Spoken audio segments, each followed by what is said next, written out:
Puppy பைட்டிங்கை நீங்கள் stop பண்ணணும்னு நினச்சிங்கன்னா அது வரத்துக்கு முன்னாடியே நீங்கள் தடுக்கிறதுக்கு உண்டான விஷயங்கள் நிறைய பண்ணி ஆகணும். ஃபஸ்ட்டு என்ன பண்ணணும்னு பார்த்தீங்கன்னா, பப்பீஸை மதர்கிட்டேருந்து சீக்கிரமாக பிரிக்காதீங்க.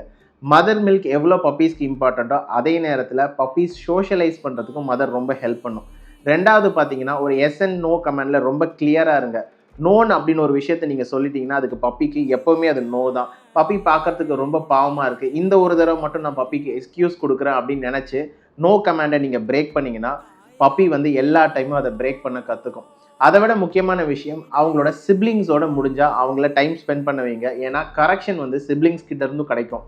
எப்போவுமே ஒரு பப்பி பார்த்தீங்கன்னா அவங்களோட பிரதர் அண்ட் சிஸ்டர்ஸை கடித்து விளையாடும், ஆனால் அவங்களோட அம்மாவையோ இல்லை அப்பாவையோ கடித்து விளையாடாது.